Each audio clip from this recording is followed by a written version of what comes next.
लोगों का समुद्र देख रहा हूँ और किसनी की जनसभा और करहेल की विधानसभा की जो जनसभा है जिसमें मुझे सरीसर दिखाई दे रहे हैं। और ये दोनों विधानसभाएं वो हैं, दोनों मिलकर के लाखों वोट से भारतीय जनता पार्टी को हराएंगे। पहले भी हराया था, इस बार भी हराएंगे।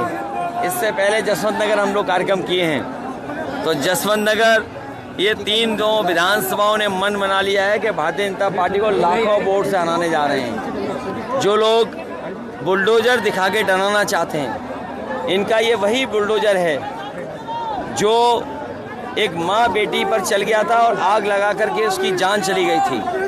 इसी बुलडोजर ने न जाने कितनों के घर तबाह किए हैं, अमीरों के संपन्नों के घर तबाह नहीं किए हैं। इन्होंने गरीबों के घरों पर, गरीबों की ज़मीनों पर बुलडोजर चलाए हैं। एक माँ बेटी को जिंदा जला दिया था, बुलडोजर से मार दिया था, याद होगा आपको। तो ये डराना चाहते हैं। उन्हें कम से कम चुनाव में बुलडोजर नहीं दिखाना था, रोजगार मेला कर करके बेरोजगारों को रोजगार दिलाना था। बुलडोजर नहीं, बेरोजगारों को रोजगार कब देंगे, उसके लिए क्या है सरकार ने किया।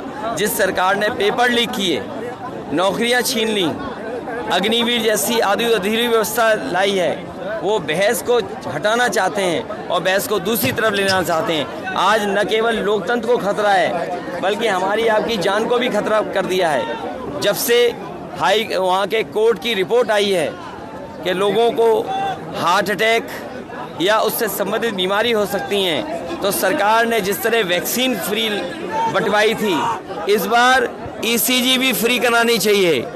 लोगों की, गरीबों को जिस तरह इन्होंने वैक्सीन लगाया था, उनकी ईसीजी भी फ्री हो, उनका इलाज फ्री हो। महंगाई बढ़ गई, बेरोजगारी बढ़ गई, इनके पास जवाब नहीं है। किसानों को एमएसपी का अधिकार नहीं दे पा रहे हैं, कैसे मिलेगा उसको कोई जवाब नहीं है, इसलिए ये बुलडोजर लिए घूम रहे हैं।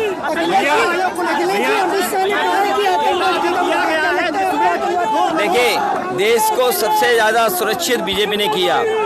रिजांगला जैसा मेमोरियल जो हमारे जवानों को याद दिलाता था उनकी वीरता का, शौर्य का, उस मेमोरियल को चीन ने छीन लिया। सरकार चुप है। चीन और पाकिस्तान मिलकर के स्पेशल इकोनॉमिक जोन और रोड बना रहे हैं, उस पर भारत सरकार चुप है। आए दिन पड़ोसी देश हमारे प्रदेश और गांव के, कस्बों के नाम बदल रहा है, उसका जवाब सरकार नहीं दे पा रही है।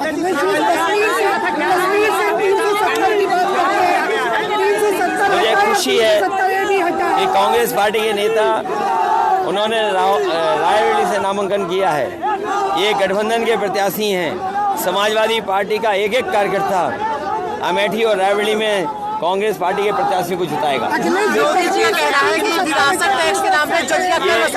ये हमें अपने बूथ की तो रक्षा करनी है, वहीं इलेक्शन कमीशन भी निष्पक्ष रहे। अगर इलेक्शन कमीशन पे प्रश्न लगता है तो ये बहुत बड़ा सवाल लोकतंत्र पे है। इसीलिए हम लोग कह रहे हैं लोकतंत्र खतरे में है, बाबा साहब भीमराव अम्बेडकर जी का संविधान खतरे में है। योगी जी का कहना है कि विरासत टैक्स के नाम पे जज का कर वसूला जाएगा हिंदुओं से। कानून का राज चला है, जैसे बीजेपी बुलडोजर चला रही है। उनको भी पता है कि ये जो बुलडोजर दिखा रहे थे, उन्होंने पूरे मैनपुरी की जमीन कब्जा कर ली। भैया भाजपा कह रही है सबसे ज्यादा जमीनें अगर किसी ने कब्जा की हैं तो वो भारतीय जनता पार्टी के नेता हैं। और अगर मैनपुरी की रजिस्ट्रियां निकलवा लो तो उसमें बीजेपी के नेता ही निकलेंगे जिन्होंने कब्जा की है जमीनें। भैया भाजपा कह रही है अगर गठबंधन जीतता है तो पाकिस्तान बनाएगा। अब उनकी भाषा इसलिए बदल गई कि वो 400 पार का नारा भूल गए, वो हार रहे हैं, इसलिए भाषा बदल गई है और उनके भाषणों में हार का रुझान आ रहा है।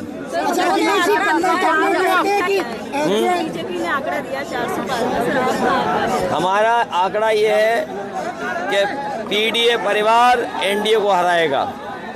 पीडीए की सरकार बनने जा रही है, इंडिया गठबंधन की सरकार बनने जा रही है। इस बार जनता उनकी हर तकनीक को उड़ा फेंक देगी। हर जनता इस बार तैयार है, और खासकर नौजवान जिनका पेपर लीक हुआ। अगर ये तकनीक में होशियार होते तो पेपर लीक क्यों होता।